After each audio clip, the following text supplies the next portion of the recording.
I know for me, when I first got back to work, I was a little hesitant in getting the vaccination too because I truly didn't understand it. So I wanted to get a little more understanding before I got vaccinated. But I can honestly say, before I got vaccinated, I was stressed.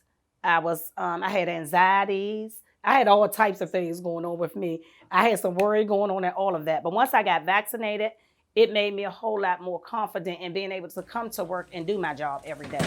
But prior to that, I didn't even want to come to work, but to do one or two clients a day. So being vaccinated surely brought those levels down for me. So we are launching our national training, COVID-19 rapid response training for barbers and stylists, from vaccine hesitancy to vaccine confidence. And that's where we need to be. Hesitancy does not mean never. A lot of people are still stuck in misinformation, especially the younger generation of people. So I just say to the stylists and barbers, just educate yourself so that you can inform your clients of the right information. And we're not the health professionals, but we can still advocate for them, like give them the information that they need to be able to make sound decisions. Now, what we're going to do is help people find a clinical partner. Our clinical partner was Luminous Health. They brought the vaccine. They know all the details about the vaccine, how it's stored, and they have all the answers to questions that people may have. The barbers and the stylists can help us to understand each person's why. They can provide them with basic information. They can dispel some myths and misinformation that's out there. And then they can refer them to others with more specific questions. What I tell a lot of my clients, or people I talk to in general, if you're not getting this information from CDC or you're not getting it from the healthcare professionals, you shouldn't take it into account.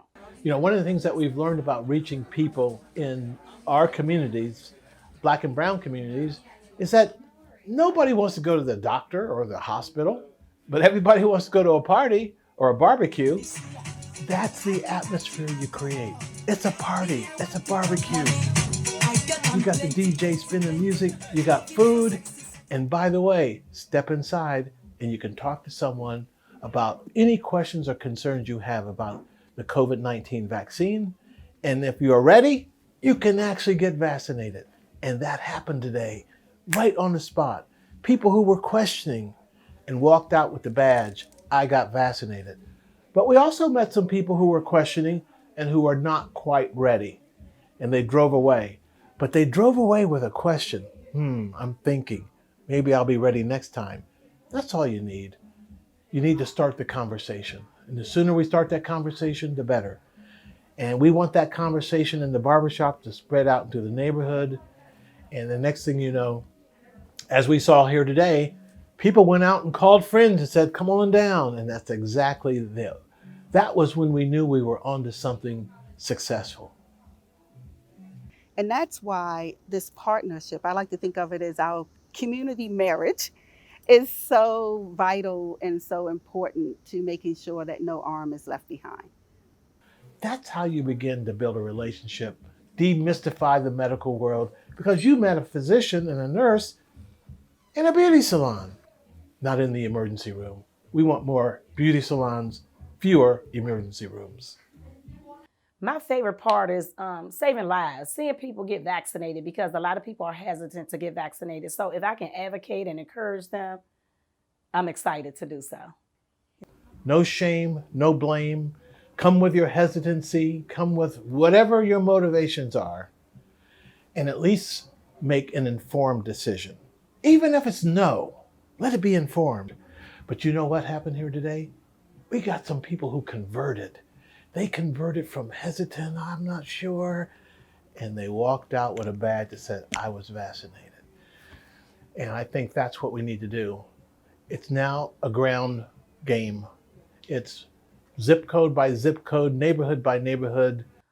Do so. Open up your salon for shots at the shop. I think it's amazing because our clients trust us. And this is a community. Clients come here on the regular basis. We have conversations about health on the regular basis. Outside of their hair, that's what we talk about. We talk about family. We talk about health disparities. We talk about taking care of ourselves. So why not bring the community into the salon where they trust you? And what a great way to launch the national campaign of shots at the shop. So I think this one is going to be awesome because this is teaching you about COVID-19 and the vaccination. So I think it's going to be awesome because then you can definitely have this conversation behind your chair. Because there's some stylists out here that's not even taking this information into account. They're not even doing their research. They just went back to business as normal. So I think that it's key that we understand because we deal with the public a lot. I know I see about 50 clients a week myself.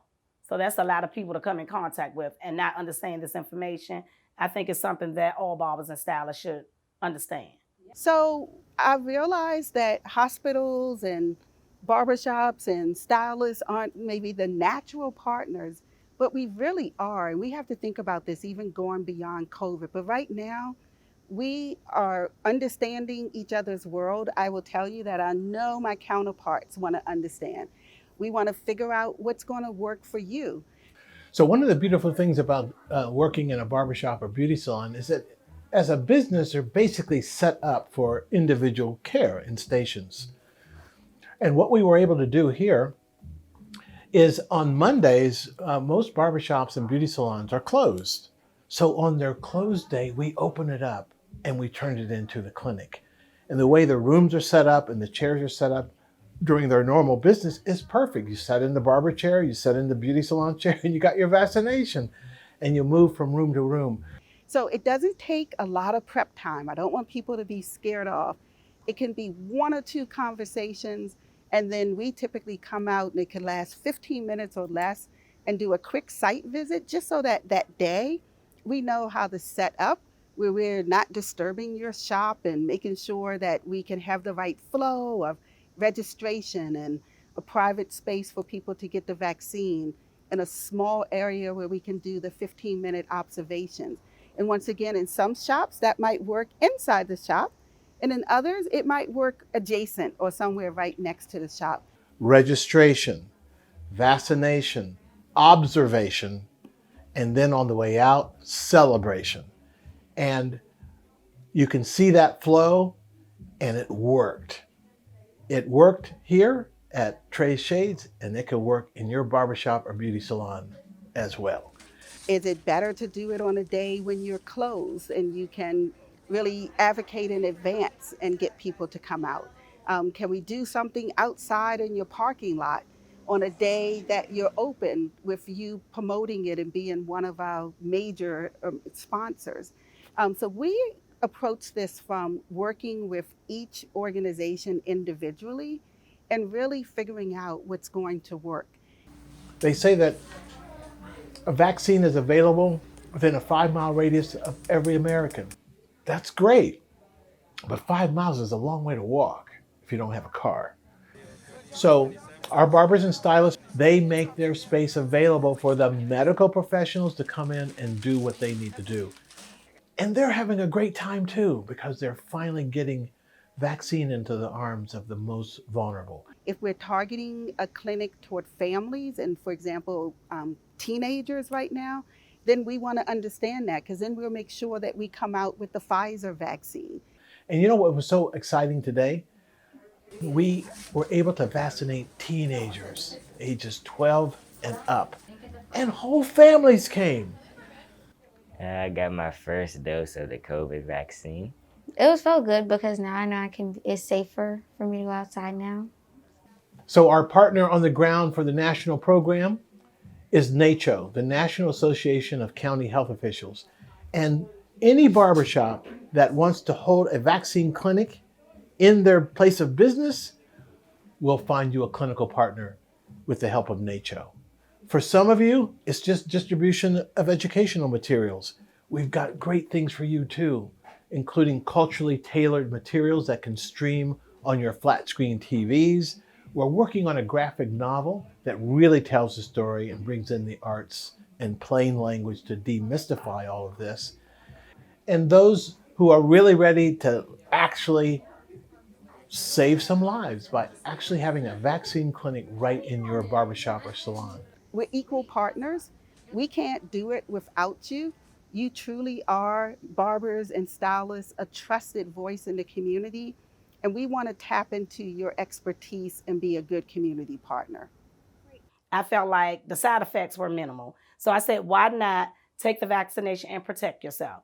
As opposed to being out here unvaccinated, you don't know who you may come in contact with. And honestly, it's almost like it's a life or death situation where you have to make a decision for you. So I just tell them don't go with the misinformation. And our primary goal, our true north, is all about making sure that people can get the vaccine as easy as possible. So we can bring in all the clinical expertise. We manage all of the storage of the vaccine and all of the reporting that has to happen to the state. But it's those trusted voices in the community that are going to help us to get to those goals that President Biden, that Governor Hogan, and many, many others have put out there to make sure that everyone here in Maryland can be safe. So that's our goal. And my goal is to just keep finding our community partners and make sure that we truly reach that goal of no arm left behind.